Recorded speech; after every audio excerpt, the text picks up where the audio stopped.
দু-তিন দিনের ছুটি নিয়ে বকখালি সমুদ্র সৈকতে অনেকেই ঘুরতে আসেন। বিচে ঘোরা, সমুদ্রে চান তো হয়ে গেল, চলুন একটা ভালো সি ফুড রেস্টুরেন্টে যাওয়া যাক। বকখালি বাস স্ট্যান্ডের সামনে অবস্থিত বনানী এসি রেস্টুরেন্ট।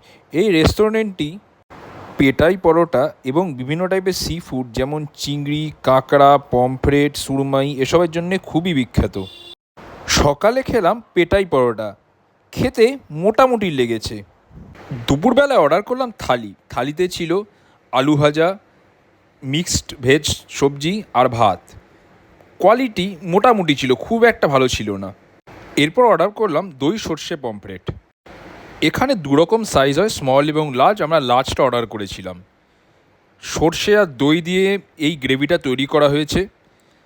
অসাধারণ টেস্ট, আমি সত্যি বলছি, লাইফে এত ভালো জুসি টেস্টি পমফ্রেট আমি খাইনি। আমি রিকমেন্ড করব এই দোকানে গেলে এই ডিশটা পাক্কা ট্রাই করবেন। এরপর ট্রাই করলাম কাঁকড়ার ঝোল বা ক্র্যাব মশালা। আমরা লার্জ সাইজটা নিয়েছিলাম, বেশ স্পাইসি করে লঙ্কা দিয়ে ঝোলটা বানিয়েছিল। আমি কাঁকড়া খুব একটা খাই না, তবে কাঁকড়ার সাইজটা দেখে খুব লোভ লেগে গেল। কাঁকড়ার দাঁড়ে বসালাম এক কামড়, দেখুন মাংসের সাইজটা কতটা বেশি। অসাধারণ টেস্ট, সত্যি বলছি এত ভালো কাঁকড়া আমি কোথাও খাইনি। এই রেস্টুরেন্টে এলে কাঁকড়াটাও প্লিজ ট্রাই করবেন।